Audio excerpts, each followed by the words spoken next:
삶의 순간마다 힘이 되는 음악, 인생을 바꾸는 음악의 힘. 저자는 이현모입니다. 이현모님의 책은 그 밖에 다른 곳도 있으니 서점에서 꼭 구입해서 읽어보시기 바랍니다. 재밌어요.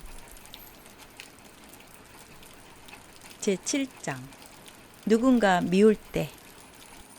여기에 소개되는 음악은 세자르 프랑크 교향곡 D단조 제2악장 1886년에 만든 곡입니다. 보복 운전, 승자 독식, 요즘 우리 사회의 부정적인 면을 바로 보여주는 말입니다. 이 말들의 공통점은 타인을 짓밟으려는 마음에 있습니다. 왜 이런 마음이 생길까요? 자신이 무시당했다는 생각이 가장 큰 원인이겠지요. 경제적 불평등으로 인한 사회의 양극화가 심해지고 있습니다. 소수를 제외한 대부분 사람이 박탈감과 피해의식에 빠지기 쉽습니다. 그러다 보니 살면서 생기는 사소한 모욕감에도 쉽게 분노를 터뜨립니다. 그런데 분노를 터뜨리는 과정에서 독한 말이나 폭력으로 상처를 받는 사람은 물론이고 상처를 주는 사람도 자기를 파괴할 뿐만 아니라 근본적인 무언가가 여전히 미해결인 채로 남습니다. 영국의 시인 오드는 미움은 정확해야 한다고 말했습니다. 근본적인 문제를 간과하고 단편적인 현상이나 막연한 대상에 대한 분풀이는 잘못된 현실을 왜곡시키거나 더욱 굳어지게 할 뿐입니다. 프랭크가 67세에 유일하게 작곡한 교향곡 D단조에는 깊은 사상과 미묘한 감정이 들어 있습니다.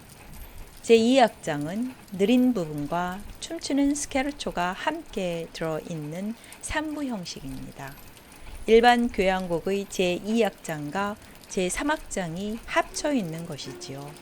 제1부는 느리고 조용한 부분, 현악기의 현을 손끝으로 튕기는 피치카토 반주 위에 잉글리시 호른이 신비하고 애수를 불러 일으키는 음색으로 제1주제 선율을 노래합니다.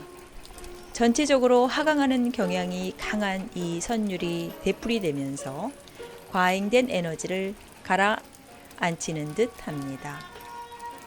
동시에 세상의 슬픔에 대해 자애로운 마음으로 되돌아볼 여유를 만들어 주지요. 제2주제의 선율은 제1주제와 대조적으로 바이올린이 높은 음에서 더 높은 음으로 서서히 상승해 갑니다. 앞에서 헛되게 부푼 마음을 자비로 가라앉혔다면 정화된 마음을 더 높은 곳으로 끌어올려야 하지 않을까요?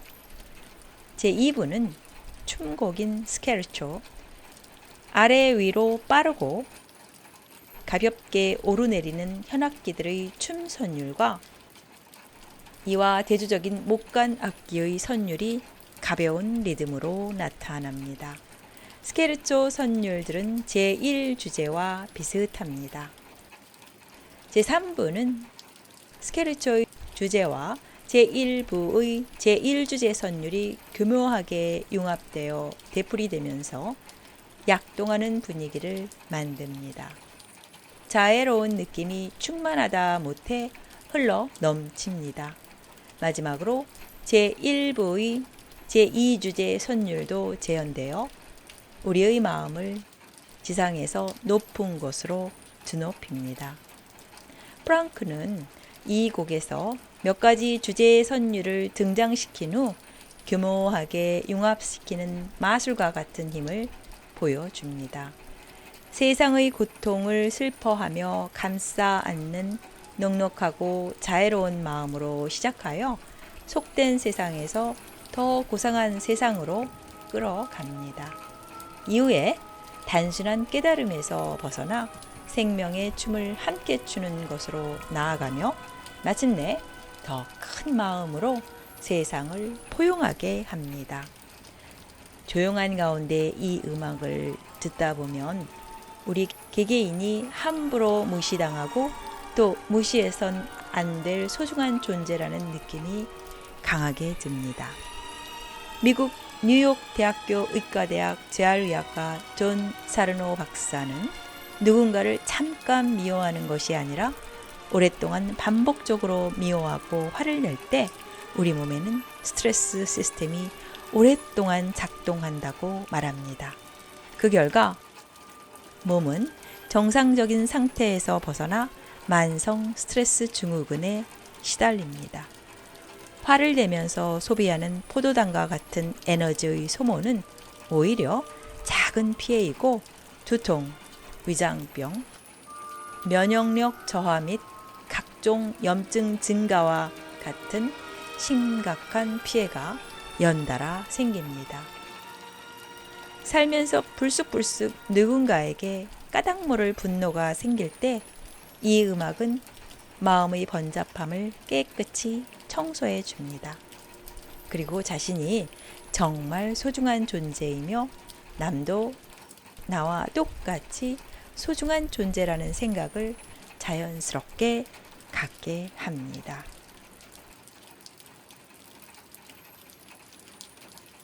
제8장 절망감이 들 때. 역시 여기서도 로베르트 슈만 교향곡 제2번의 제3악장 1846년에 작곡한 곡입니다. 슈만에 관한 이야기는 저도 책을 읽고 또 여러 가지 자료를 찾아서 읽었기 때문에 상당히 재밌는 이야기들이 많아요. 어찌됐든 제 이야기는 접고 우선 계속해 나가겠습니다. 그곳에는 태양이 비치지 않는다. 별도, 노래도, 벗도 없다. 슈베르트의 친구 요한 마이어호프의 하데스로의 여행 시에 나오는 글귀입니다. 하데스는 그리스 신화에서 죽음을 관장하는 지하세계를 다스리는 신입니다. 사람들은 하데스를 만나는 것을 두려워합니다. 왜냐하면 자신의 삶이 끝났을 때 하데스를 만나기 때문이지요.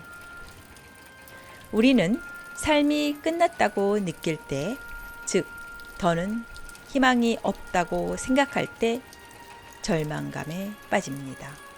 또 우리는 완전히 힘이 빠져서 더는 아무것도 계속할 수 없다는 느낌도 잘 압니다. 이미 죽을 지경으로 힘들었지만 오늘이 가려면 아직도 한참 멀었습니다. 이런 날을 성공적으로 이겨내기 위해서는 어떤 힘이 필요합니다. 하지만 그런 힘을 우리가 어디에서 얻을 수 있을까요? 절망에 빠졌을 때는 동질의 원리에 따라 우선 우울한 요소가 들어있는 음악을 듣는 것이 좋습니다. 그런 음악을 통해서 사람들은 번민과 마음을 짓누르는 짐을 내려놓을 수 있습니다. 또 나아가 자신만의 힘을 스스로 되찾을 수도 있습니다. 인생은 한 치 앞도 내다볼 수 없다고 했던가요? 슈만은 1840년에 사랑하던 클라라와 마침내 결혼하였습니다. 클라라 부친이 몇 년에 걸쳐 집요하게 결혼을 방해했음에도 불구하고 슈만은 클라라를 향한 사랑을 쟁취했습니다. 얼마나 행복했으면 그전에는 저급한 음악이라고 여겼던 가곡을 결혼하던 해에 무려 140편 가까이 작곡했습니다. 자신의 사랑을 가사가 없는 기악곡만으로는 표현해내기가 부족하다고 느꼈던 것이지요. 그리고 다음 해부터는 교향곡에 손을 대기 시작해서 교향곡 제1번도 완성했습니다. 이 교향곡은 봄의 교향곡이라 불릴 정도로 행복과 희망에 가득 찬 것이었습니다. 그러나 행복한 결혼 생활은 겨우 3년 만에 끝났습니다. 결혼한 지 3년 후 발병한 슈만의 정신질환은 이듬해까지도 회복되지 않았습니다. 요양을 위해 라이프치히에서 드레스덴으로 옮겼는데 다행히 조금씩 병세가 회복되었습니다. 1845년 말부터 슈만은 자신의 정신적, 육체적 결함들과 맞서 싸우며 교향곡 제2번을 쓰기 시작했습니다. 그러나 다음 해 초부터 정신병이 재발하여 중도에 그만둘 수밖에 없었습니다. 하지만 슈만은 기어코 그해 가을에 완성하였습니다. 낭만주의 시대의 기악곡, 교향곡 혹은 협주곡이라고도 합니다. 기악곡의 느린 악장, 주로 제2악장에는 작곡가의 마음 상태가 잘 나타나 있습니다. 보통 제3악장은 춤추는 스케르초 또는 미뉴엣 악장이고 제4악장은 자신의 의지를 재확인하고 마무리 짓습니다. 그런데 슈만의 교향곡 제2번, 제2악장은 느린 악장이 아니라 춤추는 스케르초 악장입니다. 억지로 신나는 척 해보려고 격렬한 춤곡인 스케르초를 제2악장으로 끌어왔지만 들어보면 별로 신이 나질 않습니다. 뭔가 마음이 지친 상태에서 제대로 춤을 출 수가 없었을 것입니다.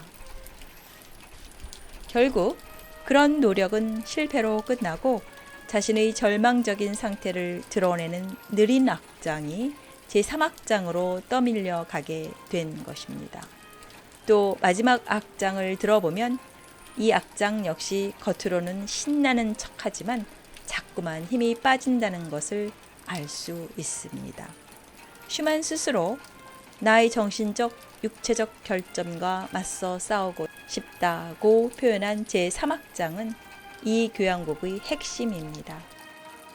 아다지오, 느리고 표정을 풍부하게 에스프레시보로 연주하라고 되어 있습니다. 처음에 나오는 주제선율 A는 다양하게 변형되고 되풀이되면서 환상곡풍으로 연주되는 론도 형식입니다. 제1부는 처음에 바이올린이 주제 선율 A를 연주하며 가냘픈 음색의 오보에가 이 선율을 되풀이합니다. 이 선율은 긴 음 다음에 짧은 음이 상승했다가 길게 하강하고 또 상승했다 하강하는 모습을 되풀이하는데 전체적으로 상승하는 힘보다 하강하는 힘이 더 강합니다. 앞으로 나가고 싶은데 무언가 발목을 잡아서 앞으로 나가지 못하고 계속 주저앉는 모습입니다. 내가 원하는 삶은 이게 아닌데 하면서 축 처진 어깨로 깊은 한숨을 내쉬는 것이지요. 제2부는 호른의 부드럽고 풍부한 음색과 함께 목관악기가 주제의 선율과 다른 선율, 즉 B 선율을 연주합니다. 작곡가 스스로 자신을 따뜻하게 위로하는 부분입니다. 제3부는 바이올린의 주제 선율 A를 변화시키고 목관악기가 되풀이 연주합니다. 그러나 바이올린이 원래의 선율을 더욱 깊이 있게 연주합니다. 조금씩 절망적인 느낌을 변화시키고 싶지만 오히려 절망감은 더욱 깊어지기만 합니다. 제4부에서는 바이올린이 음들을 하나씩 짧게 끊어 연주하는 스타카토로 생기 있는 선율 C를 만듭니다. 그러나 목관이 연주하는 주제의 선율 A는 스타카토 반주 위에 다시 나타나면서 깊은 절망감에 빠집니다. 잠시나마 위로하는 짧은 선율 B가 변형이 되어 나타나기도 하지만 전체적으로 탄식하는 듯한 주제 선율 A의 집요함이 대단합니다. 그러나 절망감에서 벗어나려는 처절한 몸부림도 함께 느낄 수 있습니다. 마지막 현악기가 암울한 주제의 선율 A를 처절하게 다시 재현합니다. 반복되는 이 선율은 절망감을 더 깊이 있게 드러냅니다. 종결부 코다는 짧으며 조용히 끝납니다. 이 음악의 동질의 원리에 따라 우리 마음속에 있는 어두운 면에 깊게 공감하며 앞이 보이지 않는 절망감에 빠져 힘들어하는 마음을 위로해 줍니다.